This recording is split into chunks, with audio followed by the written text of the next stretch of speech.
Good evening everyone po. So, welcome to my vlog channel. So, madali lang itong vlog kasi kailangan na rin matulog ko alam, may trabaho pa din naman kasi. So, ang date ngayon ay January 30, 2023. Oras ngayon ay 23:50 na.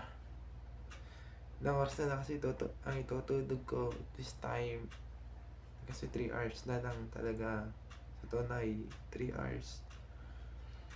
So, ang content ng vlog ko ay all about sa work ko. So, let's talk about Epson. So, Epson. Ano ba ang meaning ng Epson? So, as you all know, manufacturer siya ng printers, scanners, projectors, and something.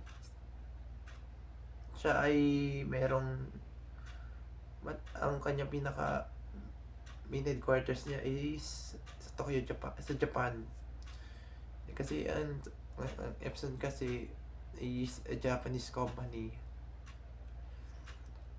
So, dito sa Pilipinas, nakalocate siya dito sa Lipa. Sa loob nga ng Lima Technology Center sa loob ng factory. Kasi as you all know, Epson is considered as a factory na. Kasi sa sobrang laki. Kaso nga lang, dito sa vlog ko, hindi ko nga kasi inyo may papakita ang mga pictures and videos ng all about sa Epson. Kasi, kung tutuusin,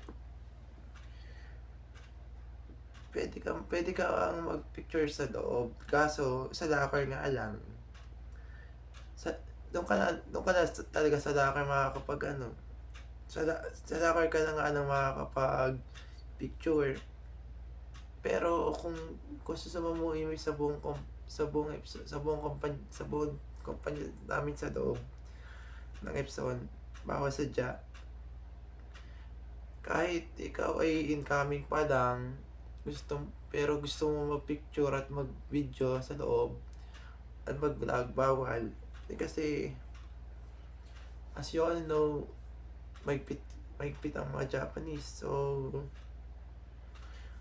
sobrang higpit nila. Sobrang mahigpit ang mga Hapon sa tunay na buhay. Kung kung tutusin, sa incoming, bawal ka mag-take ng picture, bawal ka mag-take ng videos, bawal ka rin mag-vlog. Kuwari, yun nga, mag-incoming ka. Ang cellphone mo, kailangan ang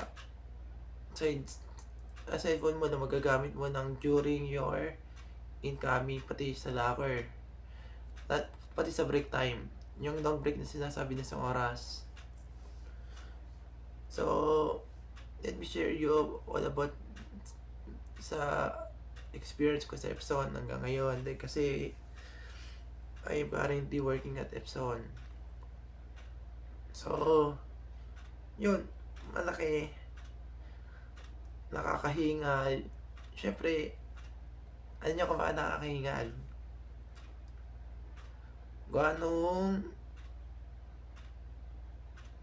Kasi kaya naman nakakahingal doon. Gawa na pag incoming pati pag outgoing. Pag incoming kasi,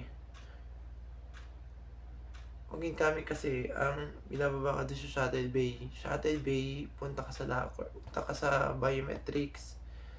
Then, pupunta ka pa sa sa lockers. So, kung sasumuin ko, lalakarin mo ay simula dito sa bahay namin hanggang Chapel. 1 kilometro. Gano'n kalayo. Paano naman sa outgoing? Ganun din. Kung ang kilometers between the Chapel dito sa aming subdivision, dito sa aming subdivision, kung anong kilometers na ninakad mo nung incoming, yun din ang outgoing. So, in fact, OT-OT na kami doon sa ngayon. Pero hindi ko lang sure sa mga susunod na days kung mag-OT pa kami. Pero yun nga, as you all know, dun sa loob, baka sadya ang photos and videos. Kaya sensya na mga vlog, aking mga subscribers kung wala akong maipakita sa yung videos or photos sa loob. Kasi mahigpit sa job pinagbabawan. Kasi pag once na nahuli ka mag-photo, video, mati-terminate ka sa loob. Matic terminate ang iyong contract, matic endo. Hindi may DA ka pa. Yun mahirap, DA. So, yun lang.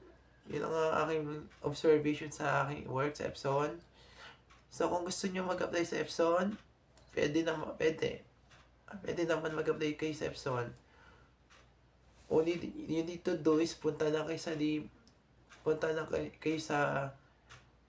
Epson, doon sa Minima Technology Center.